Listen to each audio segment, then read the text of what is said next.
Good afternoon, Steel City. Welcome to the Yinzer Report on IE Sports Radio, your direct feed for all that is sports. On today's show, we have a special guest, my son, Pittsburgh Steelers fan Anthony CALISE, as we will go over the 2024 Pittsburgh Steelers draft, the 7 picks, where they fit in, what they said about becoming a Pittsburgh Steeler. Omar Khan and Mike Tomlin loving the draft picks. All this coming up on this special edition, first time ever, father-son episode of the Yinzer Report on IE Sports Radio, your direct feed for all that is sports. Let's go!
Well, good afternoon, everybody. This is the Yinzer Report on IE Sports Radio, your direct feed for all that is sports.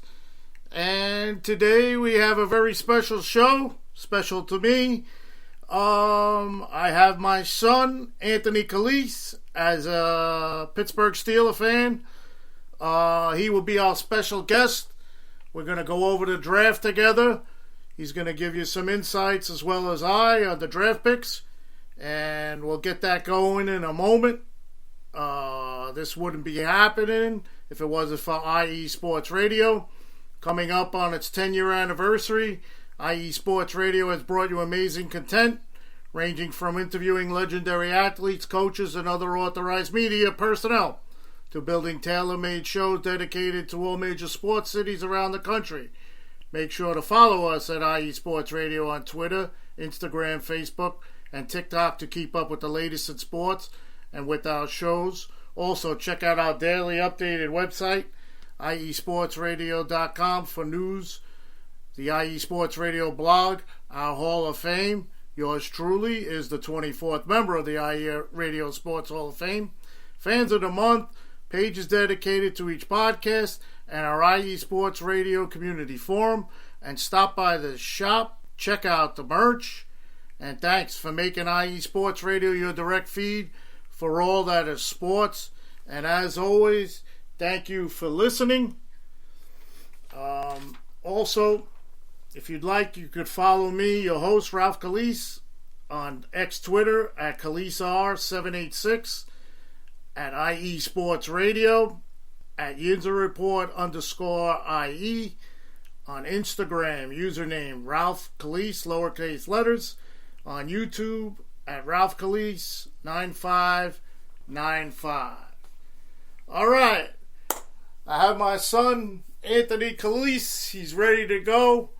We are going to go over the Steelers draft, but I would just like to say there's an expression out there that Steelers fans have, and being like you guys know, I'm a Steelers fan for over 50 years. My son has been a Steelers fan. Well, he'll let you know when I put him on the air here. But there is a phrase out there that that Steelers fans hear a lot from the generation of mine to my sons, that the Steelers are not your father's Steelers anymore. And this is one big reason why I had brought my son onto the show today, to give better insight on the draft, because back in the days, drafts weren't run like this with, how you could look up all the players and know more information about them. And my son is pretty well linked to all that, so I thought he would be a good guest to bring on for something like that. Here he is. His name is Anthony CALISE. What's up, buddy? I love you, kid. Love you too. How's everyone doing out there? Just give a little preview of how you became a Steeler fan, maybe your 3 favorite players since you've been a Steeler fan, and a little bit about why you love the Steelers so much, like your dad. They like to say as Steeler fans, you're born into it, and that's definitely how it was for me. There was no me rooting for another team in this house, and I'm glad for that, because in the 20 plus years of me rooting for the Pittsburgh Steelers, I really haven't seen much losing. True. Our coaches, we don't go under 500. We win Super Bowls. I know it's been pretty far from the past couple of years, but I've seen 2 Super Bowls of us winning, and then I've also seen us lose a tough one to Green Bay. But I love the black and gold. As my dad, you guys hear him every week talk about it. We're very passionate. This team hits home for us.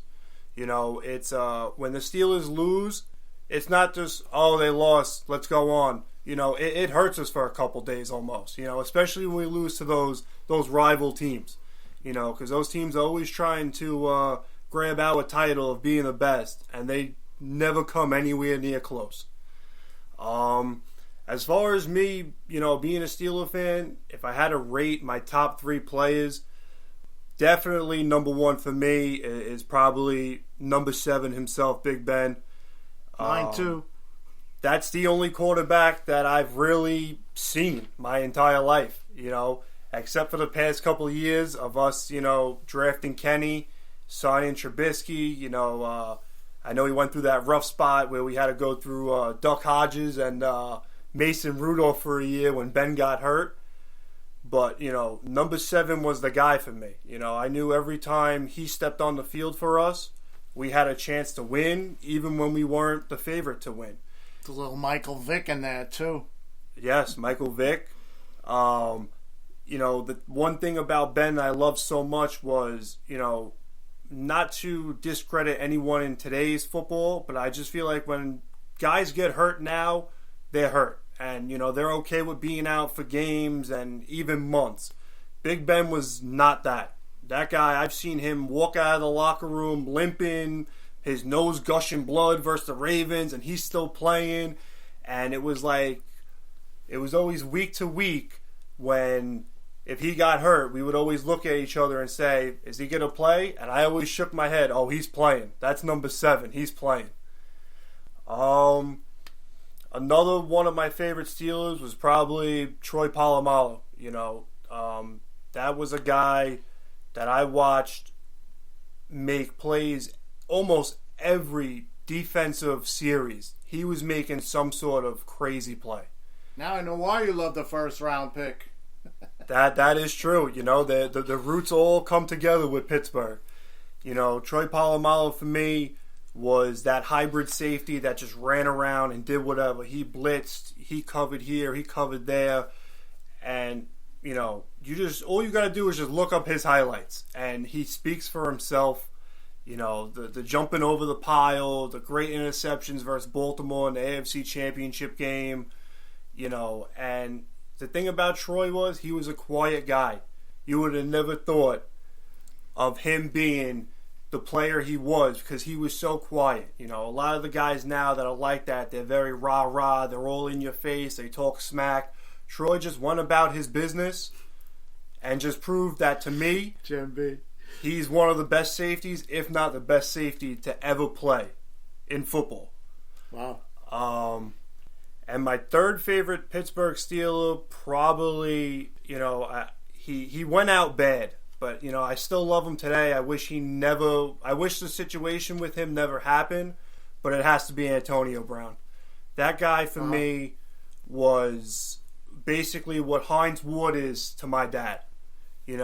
Obviously with these guys, with generations going more and more, these guys get more and more famous. Everything's about social media. Everything's about what you post and how many likes you get. Back then when Hines Ward was around, no one really cared about that. No one cared about how many followers you had, how many of this, how many of that. But with the new generation, with all these new players, we even seen it with Juju Smith-Schuster. We saw it with Chase Claypool. All these guys doing TikToks and videos in the locker room after. I love it. As a young fan. And that's what I just said about that. These are not your father's Steelers anymore. Me and my son battled about that all the time when he would say, "Look at this video that was put up in the locker room," and old school football. You don't go for that. Go ahead. I actually like he just said. I'm almost the opposite. I love when they beat a big game, when they beat a big rival, and they're dancing around in the locker room. Does it sometimes get misconstrued? Is there levels to it? Like, I definitely did not agree with Antonio Brown when they were going to go play the Patriots, and Tom was trying to do his speech, and Antonio Brown was on his phone. For me, that was one of the biggest breaking points of why Antonio Brown and the Pittsburgh Steelers kind of fell apart. Great player, though. But if you watch Antonio Brown, he was a 6th-round draft pick. It wasn't like he was a 1st or 2nd-round pick. 6th-round draft pick out of Central Michigan, not a very known college. And, he came to Pittsburgh. He started off at special teams, being a punt return and a kick return. And even in the first year of him doing that for the team, he was making plays. He was running all over the place. I never saw a returner like that for Pittsburgh until he started doing it. Then he got his time to shine, and it was just like he was making plays all over the place, catches that I still haven't. There was some catches he made I still have not seen receivers make better. Crazy catches. They called him Tony Toe Tap for a reason. Oh yeah. The way he navigated the sidelines, made all these congested catches, and his speed to just take off from people was just absolutely insane to watch. Him and Ben were always on the same page. I'm going to bring up a huge memory that I'm sure a lot of Steelers fans do remember, was the game versus Dallas in Pittsburgh when they ran the fake spike. Greatest play ever. That play, you don't do that with no just average receiver. That is Big Ben just flicking his finger, telling AB, "I'm running it, be there, and I'm putting the ball there, and you make a great catch like you normally do." And that's exactly what happened. And I could sit here for a whole show and bring up all huge moments of Antonio Brown and his crazy catches. But that we got an hour. Yeah, for me, those are my top 3 Steelers. I think as I get older and as I watch more and more, I think T.J. Watt is definitely closing in on that. He actually might replace Antonio Brown soon. The one thing about Big Ben and Troy, why I put them at my 1 and 2, is because they have the hardware. They won the Super Bowls. Antonio Brown has Super Bowls, but it's not with us. But for me, I think if we could put this team all together and we can get T.J. Watt to that stage, I know he will 1,000% perform like we see him do every week. And it even pains me that the past couple of seasons we've been in the playoffs, TJ hasn't even been on the team. He's been hurt. And that's even what happened this year when we played Buffalo, which I think was not a big reason on why we lost, but it made Buffalo definitely game plan differently without having your defensive player of the year, linebacker in play. Definitely. All right. Well, let me just set the scene for you here.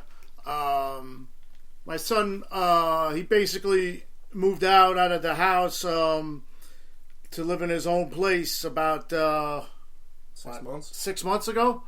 So I invited him over to do the podcast with me today about the draft. And the setting is we're in his old room. And I'm looking around the walls while he was talking. and he's got 16 by 20 picture frames of Steelers on his wall. And the first one that stands out is Ryan Shazier.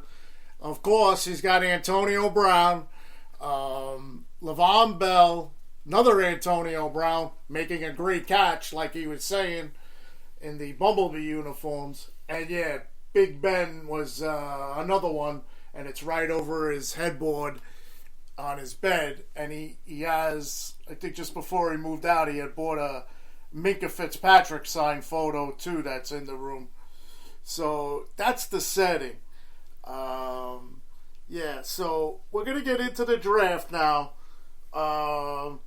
Check the chat. I see Jen B is in the chat and Larry B. Thank you very much for joining. Yes, Jen B, he does have gorgeous hair. I don't know if you've seen any of the Head and Shoulders commercials, but they crack me up too. Getting back to the they're not your father's Steelers anymore. I had a good friend, a good listener to the podcast, reach out to me today, and he asked me if I could bring something up and give him a shout out about it. And here you go, my buddy Frank Borghese. You know Frankie. Oh, I love Frankie. He's a good guy. They're in the same predicament as we are. He's a big time Steeler fan, probably about the same amount of time as I am, and his son followed in his footsteps and is basically the same age as my son. So great people, great fans. They're the traveling Pittsburgh Steeler fans. They go to all the road games. But being that we're going to talk about the draft, I just wanted to bring this up on that he asked me to bring up, and this was from him. The Steelers draft note in this millennium. It's been over 50 years since the Steelers' last top 5 pick. So they haven't had a top 5 pick in the millennium. The last top 5 picks they had was in 1970, and it was Terry Bradshaw. I mean, when he just brought this up, my God, I said, yeah, I'm definitely going to mention that. So, like my son was saying, there's not many losing seasons coming up to the drafts, and the Steelers are what? Always like middle of the pack, 15 to 20, sometimes higher. Like this year they had the 20th pick. So I just wanted to bring that up for my friend Frank Borghese. Frankie, I hope you're listening. I put you out there, buddy. There's your moment. All right. Before we get into the draft, I would just like to ask my son a question before the draft starts. And come up to the microphone and being that you're a Steeler fan for all these years with your dad, what's one thing you like to say out there? I probably couldn't put this any more clear than what I'm going to say. The one thing that me and my dad will always agree on when it comes to the Pittsburgh Steelers is how much we dislike this team. When I say Ravens suck, I truly do mean the Ravens suck. I love it. And that I love it. I give that message out to Haloti Nada. You know, I think it was I thought it was all fun and games when he brought his kids up to do the Ravens draft pick and had his little kids say Steelers suck. You know, I immediately saw that and saw red. I wish it was week 1 the next day and we were playing Baltimore. But that's all I have to say about that. Yes, awesome. And that's why I made him do that. That was a little dig to Haloti Nada of the Baltimore Ravens. Ravens suck. God damn, you go on TV and say the Steelers suck. Are you kidding me? All right. Let's get into the draft, buddy. So, hold on. Let me just go over something here. So, the draft, of course, was this past weekend. And General Manager Omar Khan and Coach Mike Tomlin uttered no discouraging words when they met the media inside the UPMC Rooney Sports Complex on Saturday after the Steelers finished picking and adding 7 players over the course of 6 rounds of the 2024 draft. All right, so the first pick was Troy Fatuana. I still can't say his name. Did I say it right, buddy? I think it's Fontenot. Okay, Fontenot. All right. So we were together draft night, and I, as everybody know, if you listen to last week's show, had the Steelers taking Graham Barton, the center, or lineman. They had him listed as a lineman, but he was basically going to play center. And as the draft board was going along, and me and my son talked about it during the draft in round 1, we were figuring we were going to get what we wanted, the Steelers needs, because all the quarterbacks went. Even Phoenix went with the 8th pick, which was a surprise. And he called it. He called it around after Mims went to the Bengals. He called it. He said, "I think we're gonna take the guy from Washington." So the pick came, and it was announced, and I saw a big fist pump from you. Yes, you did. So what do you got for us on Troy Fatuano? He's what we need. I feel like with the offensive line, with how it's been a transition, the past couple of years, he's 6'4", he's 317 pounds. He ran, I believe, a 5.01 which is crazy to hear for a guy who is almost 320 pounds. He's running a 5 flat. He's going to now, with Broderick Jones, we now have our tackles for the next 10 years. Yes. However they want to put him. I know he played majority of left tackle and left guard at Washington. I think that's all going to depend on what Mike Tomlin wants to do, and I think where Broderick Jones feels comfortable. Because I know Broderick was a left tackle himself, but last year, if we all remember, he played right tackle majority of the year, and when he got inserted into the lineup, that's kind of when the Steelers' running game took off. Yes. So if Broderick Jones is comfortable with staying at right tackle, you just drafted a generational left tackle that, from what a lot of scouts were saying, he could have went top 10. I feel like Joe Alt from Notre Dame was really the only tackle that I thought was better than this guy. I know the Jets took the kid Olu from Penn State. I also like the kid. I think his name was Therese Fuanga. He went to the Saints, I believe. But I knew once Cincinnati took Mims, who we were actually very favorited to get, and I wasn't too high on Mims because he didn't really have much college play, and he was hurt. I saw that name of Troy Fontenot, and my eyes lit up, and I said, if we can get this guy, he's going to be a left tackle from the start of training camp. And I know Steelers fans have to agree with me. There is no way we could have Dan Moore play left tackle again.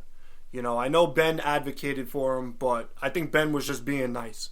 Yeah. That guy, every week, was always getting beat. He always did great against Myles Garrett, which I loved.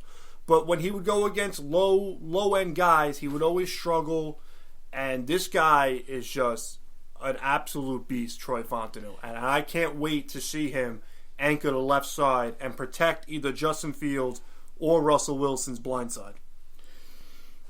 Yeah, and just to compound what you're saying, the reason why I said to you, you gave a good fist bump. You mentioned Troy Polamalu was your favorite player, and he has it here. It says, not only did the Steelers meet with him at the Combine, attend his pro day to host him for a top 30 visit in Pittsburgh, but Fontenot grew up as a massive Steelers fan. He wore 43 in high school in honor of the original Pittsburgh's Troy Polamalu, who, like Fontenot, is Samoan, and now the two share even more similarities as two Steelers, 2 first-round picks. So I definitely know you love the pick, and he also said, this is what got my juices flowing. he also said there's only one way to play, and that's nasty and violent. You have to enjoy imposing your will on someone. Well, he's in the right team, in the right division, because, the AFC North football is something to watch, must-see TV every weekend. All right, so now the second round came, and we weren't together for the next rounds. No, we weren't. Unfortunately. The second round pick was Zach Frazier, center from West Virginia. And this guy, I thought the Steelers were going to go for a wide receiver in the second round. But the ones that I thought would drop to them were coming off the board. I thought Ricky Pearsall was going to drop to them. And I know he had a pre-camp visit with the Steelers, and they really liked him. And I thought that was the guy they were going to take.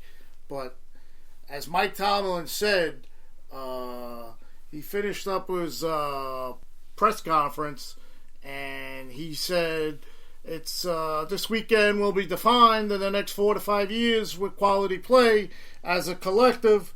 But our option today and preparedness for who we wanted to draft was what we drafted, and we drafted." So, Zach Frazier, this guy is already being compared to Mike Webster of the Steelers. I don't know if you remember Mike Webster back in the day. He was the Super Bowl champion, 4-time center. But you probably know who he is, just, not as much. But Steeler fans are projecting this guy to be like Mike Webster. But, so I thought they were going to take a wide receiver. I don't know what your thoughts were on this. My thoughts going forward with the second round was I was kind of all over the place to start the round. I did think we were going to try to get a receiver too. But I had in the back of my head, though, about how much we've kind of needed a center ever since Marquise Pouncey retired. Correct. We've never really had a center ever since that. And, nothing against Mason Cole, but I was sick of him snapping the ball into the ground, throwing off plays left and right because he couldn't snap the ball regularly. And I just felt like we really needed to fill that position. I know if they would have drafted Barton in the first round, that he probably would have been our center. But obviously with Troy dropping to the 20, we couldn't miss up on him because we needed a tackle. This was kind of a draft this year where it wasn't really a sexy draft for Pittsburgh of drafting receivers, corners, and all this.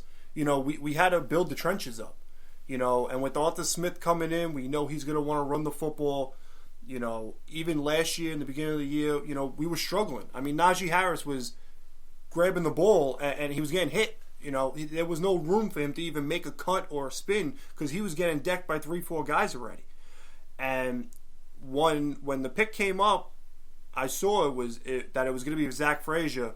I immediately was super, super excited because this is the type of guy that we need. He's gonna command that line. He's going to be vicious. He's 6'3", 313 pounds.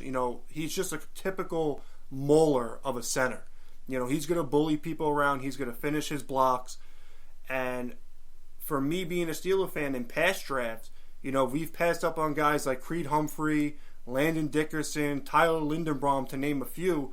These were all guys the Steelers were linked to that are centers that we unfortunately either passed on or were drafted before we picked, and we couldn't get them, and that's why we were stuck with the likes of Mason Cole. But I think with Zach Frazier being center, I think he's good. Like I said, I think he's going to command the huddle as a rookie. I think also day one he should be the starter. And, I think Pittsburgh has their O-line for the next 10 years with these guys. I truly do. Definitely looks that way with the way they went in the draft with the O-line. Okay, wow, the show's flying by here. All right, I'm going to take a break. We're going to come back. We're going to try to finish up the rest of the picks. This first sponsor I'm going to start off is for Cecilia's Wax Stamps. Cecilia does a great job, and It's a little bit of a new sponsor. It just came out this week, so I'll let you hear it. And Jen B, if you're in the chat, here comes your brand new great sponsorship of the wax stamps by Cecilia B. Seal the deal.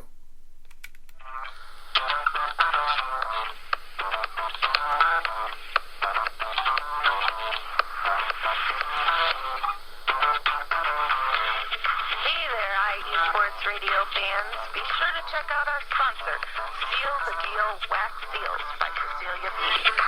You just finished your very own wedding or baby shower invitation and you're looking for that extra special touch? Maybe you just wrote a letter to a relative or a friend and you want to add to their smile when they receive it. Then seal the deal with Cecilia's handmade sealing wax stamps for your invitations, letters, and gifts. You bring the deal, we'll bring the seal.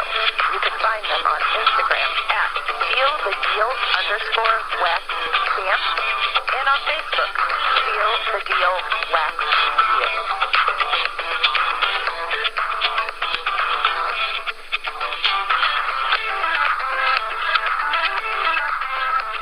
Check them out. It's a great deal.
Welcome back. This is the Yinzer Report on IE Sports Radio, your direct feed for all that is sports. One more sponsor for you. It's Planet Jerky, Premium Biscuit Jerky. The Planet Jerky is the official jerky of the 2022 California League champion Lake Elsinore Storm Single A affiliate of the San Diego Padres. This old brisket jerky has gluten-free options, contains no MSG, no sodium nitrate, low in sugar, and high in protein. Planet Jerky, the jerky that's on another planet. Find it on Instagram and Planet Jerky. Okay, so before we get back to the draft with my son, it was a slow week in Pittsburgh, so I made today's show directly for the draft. The only thing going on in Pittsburgh is the Pirates, and they're playing below 500 ball now. As you know, last week they were at 500. They are now 14-16, and they are on a West Coast trip in Oakland. They lost last night, and they're continuing it out there. All right, so we're going to get back into the draft and pick 3. Now, I don't want to pat myself on the back for this, but right after we drafted Zach Frazier, I was texting along with my son and another good friend of ours who's a great Steeler fan. And I said we have to take Roman Wilson if he's there at the 3rd pick. And sure enough, he did. They did. So I got a little summary on Roman Wilson before I let my son talk about him. He's going to replenish the wide receiver room. He's a versatile threat.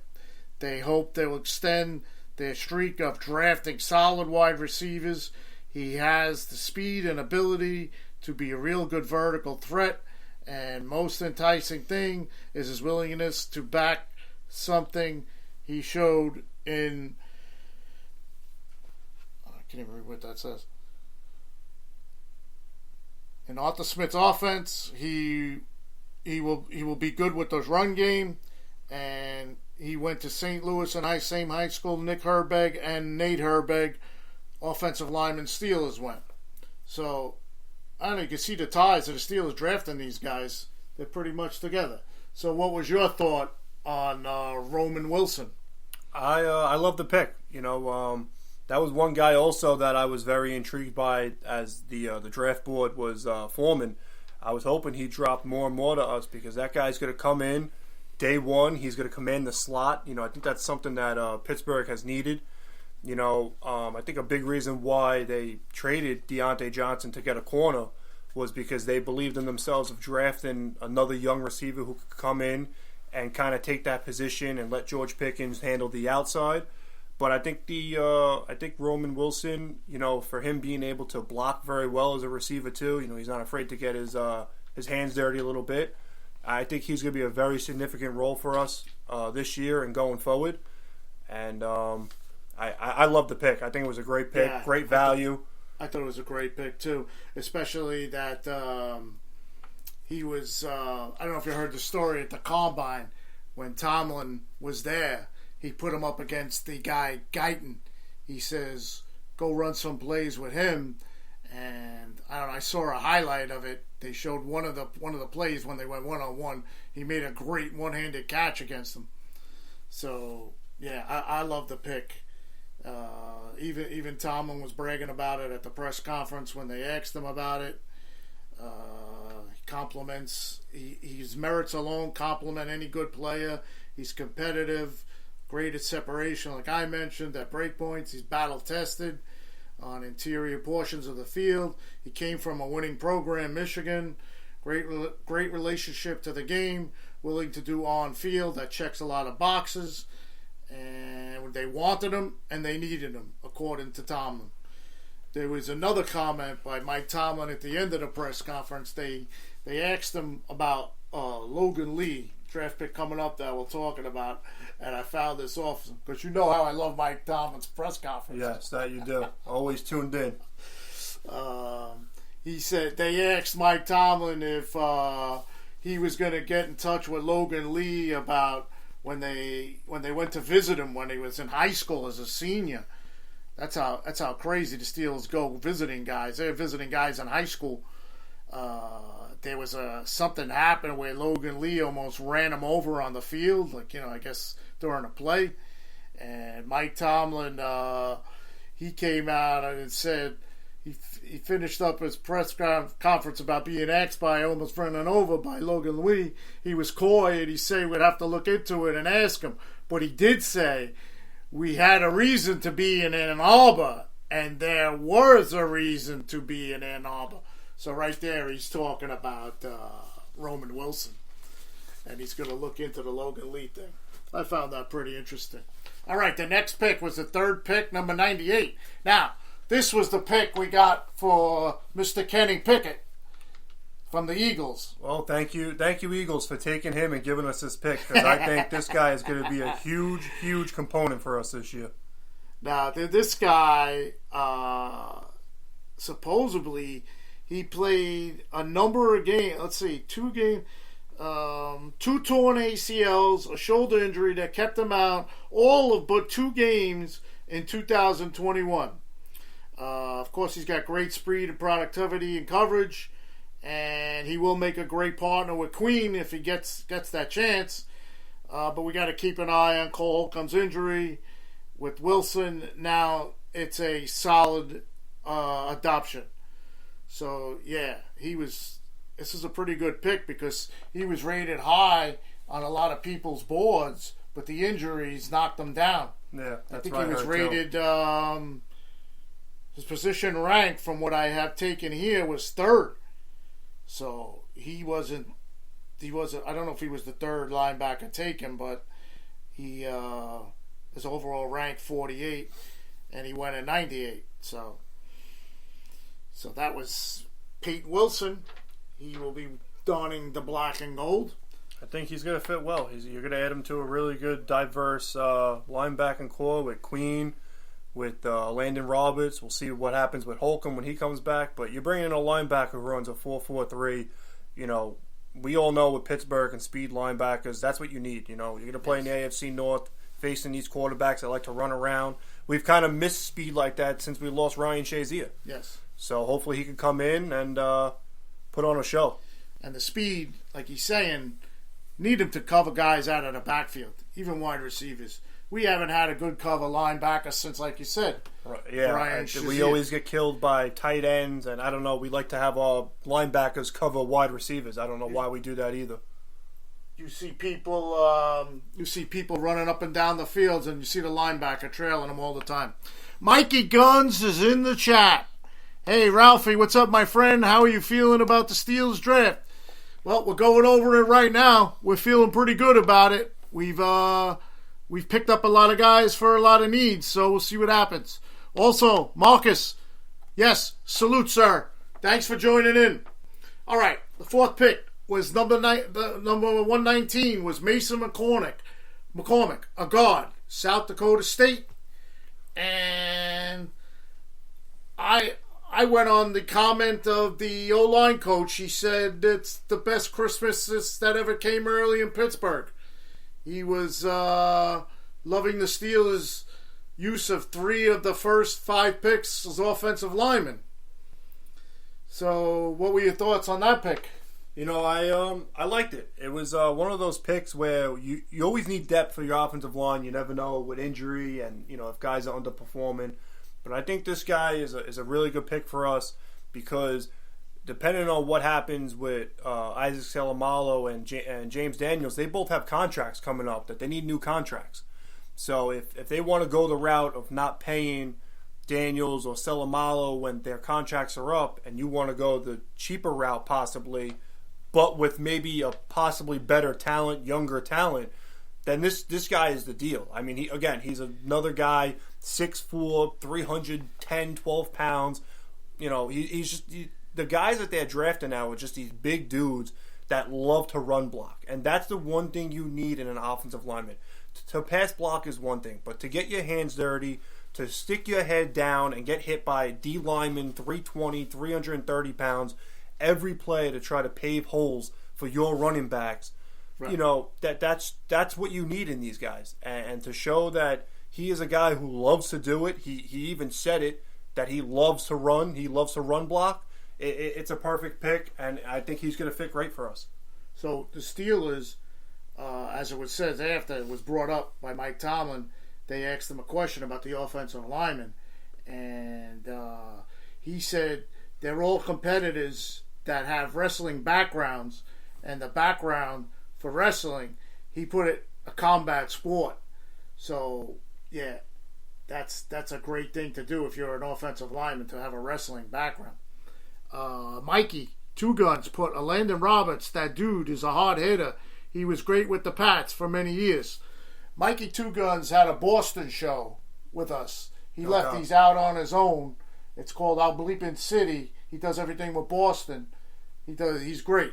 But yes, Landon Roberts. You know how much I love that guy. Yes, Landon. Listen, I love him too. I mean, I think a lot of Steeler fans actually forget about him with the way he played last year. He was kind of our number one guy last year. Yeah, he played hurt a lot too. You know, I think him with Queen and with Holcomb when he comes back, and now the guy that they drafted, I think the Steelers have a chance to have a really good linebacking core.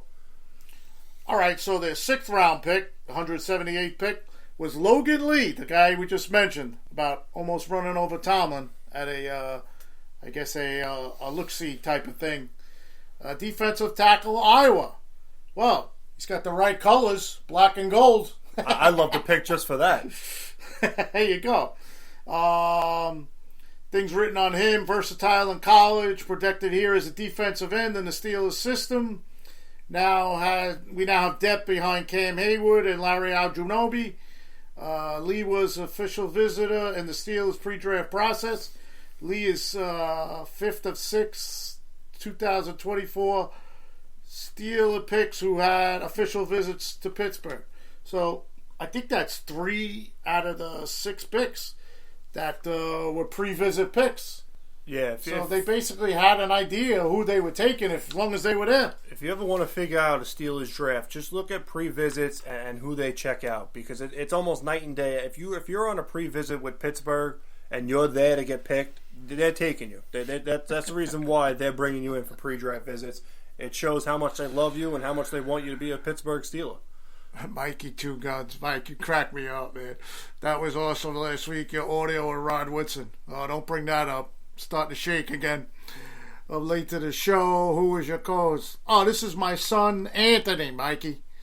Say hello to Mikey Two Guns. What's up, Mikey? How are you?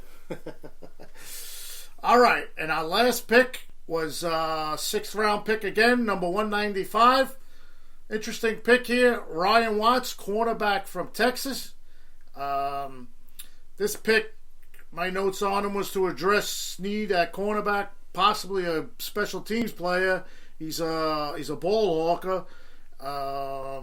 He was their final pick. He spent 2 years at Ohio State before transferring to Texas.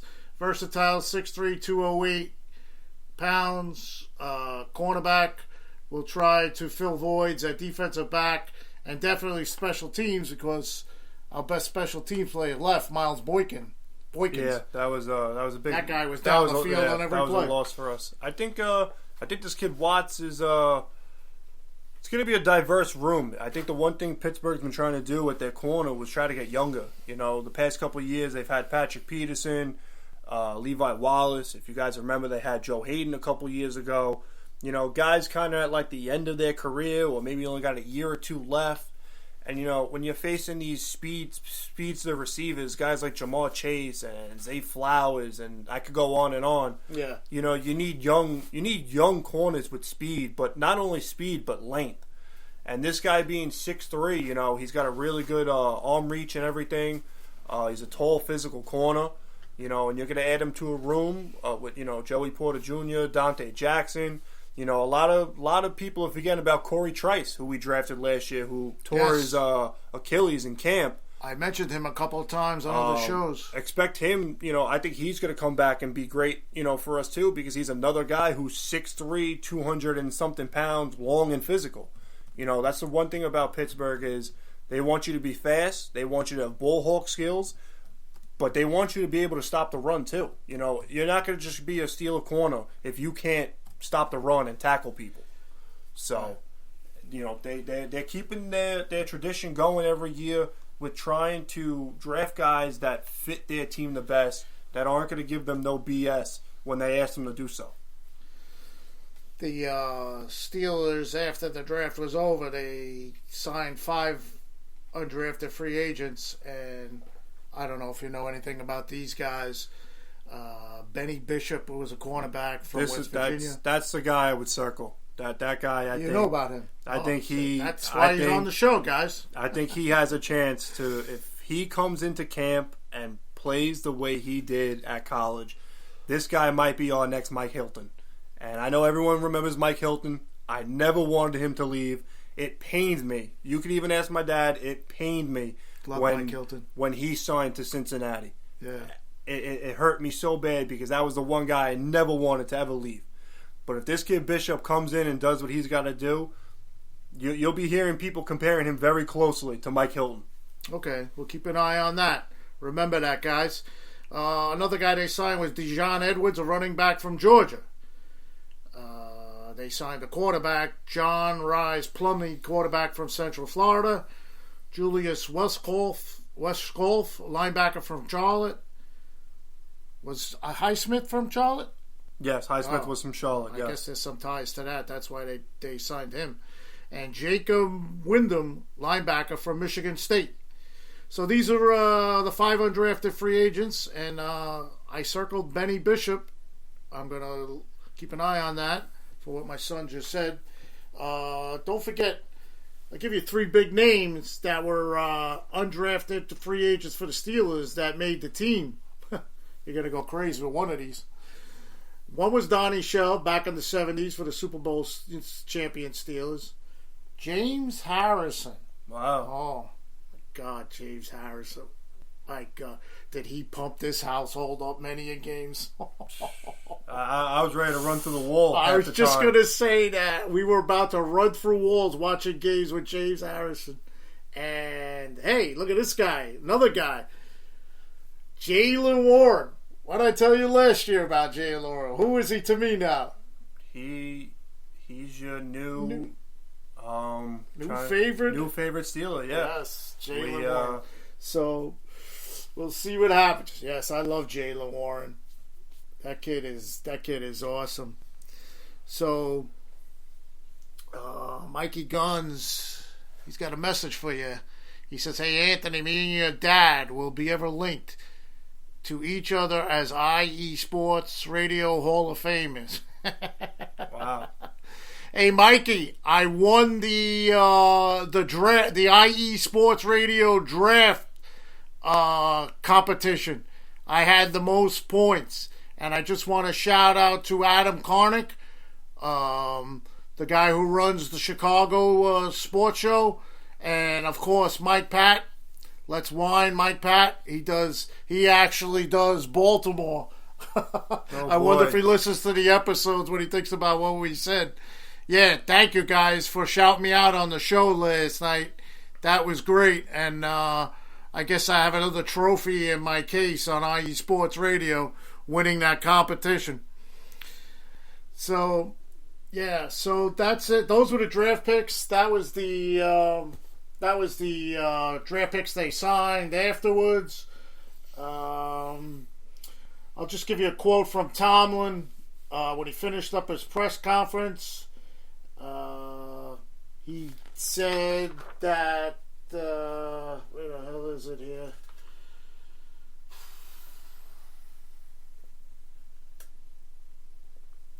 Okay, he said, Tomlin says he had a good week in drafting. This weekend will be defined in the next 4 to 5 years with quality play as a collective. Today our options were there and was about preparedness and provide group clean decision making. Feeling good about what they did. The process is continuing on. And that's basically what he said. So he's giving it a 4 to 5 year scenario there, but I don't think it's going to be that. I think, like you said, these guys are going to be starting on the offensive line, and definitely Zach Frazier, and probably maybe the number one pick, Fantano. He starts out like Broderick Jones, and he sits a couple of games at the beginning of the season. And then somebody screws up and they have enough and damn more. All right, get out of there. You're in. Yeah, maybe. It was 3 games with Broderick Jones. Yeah. Before they took him out. So, we'll see what happens. And I'm sure you know, you've been following social media well, you sent me the tweet that something was cooking with Omar Khan. Yeah, I think Omar's trying to play it off, but he's out there looking for another receiver for us. You know, yeah, he played it off today on the McAfee show. Apparently, the Steelers have been linked to some names. You know, Cortland Sutton from Denver's a name. Obviously, the 2 guys from San Fran and Deebo Samuel and Ayuk. I even heard an interesting one today that I think Adam Schefter said was Pittsburgh has called Seattle about DK Metcalf. I just saw that before it came on, yes. If Pittsburgh Steelers get a guy like DK Metcalf to match with Wilson and George Pickens, you know, it should be a crazy, crazy season for this team if that happens. All right, buddy. Well, the show is coming to an end. I think Mom's cooking dinner. I could smell it. Good old Mom's cooking. I love you, buddy. Love you too. Steelers for life. Always. Hey, I hope everybody enjoyed the show. And I just want to read this again. If you're a true fan of my show, the Yinzer Report, and appreciate my work and would like to support me, a support link has been created. You can find it with the Yinzer Report with the number /support. It will cost you a minuscule $5, only $5. Just click the link to sign up. In doing this, you will support my show, show your fandom, and love my show, and you will make myself grow on this platform as well as all of the platforms on IE Sports Radio, which will let us reach out there to be stronger, faster, and wider and become your best direct feed for all that is sports. Myself, the Yinzer Report, and IE Sports Radio, and my son, Anthony CALISE today, says thank you very much for tuning in. Today is Tuesday. It's a big day on Tuesday. And I'll hit the music, and I'll give you the shows coming up in a minute. Take care, guys. Talk to you soon. Be good. Love you guys.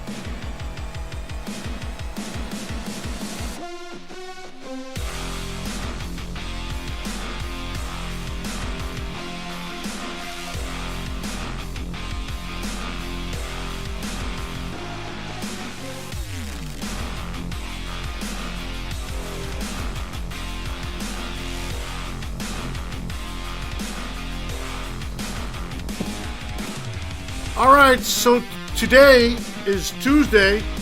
The sports day on Tuesday on IE Sports Radio is stacked up. Of course, starting off with me on the Yinzer Report. We had our special guest today, my son Anthony. Hopefully everybody enjoyed that. Coming up next is Gen B, the show of the land. That's Cleveland Sports. Hey Gen B, that was a great thing what Cecilia did there. I love it. There is no Buffalo Huddle today with Patty B. She's on assignment. Miss you, Patty B. 8 p.m. you got the Philly Sports Talk with Chris and Bobby. They'll probably be watching the Sixer game by the time that show comes on. 9 p.m. you got the Neutral Zone with Adam and Zach. A couple of playoff games going on tonight. I know my son is interested in one. Yes, I am. The New York Islanders. He's a New York Islander fan. And 10 o'clock, my man Cal with Sin City Sports. That is the Vegas Sports Show. Whoa, Vegas. Good night, everybody. Enjoy your evening. This is the Yinzer Report on IE Sports Radio. Your direct feed for all that is sports.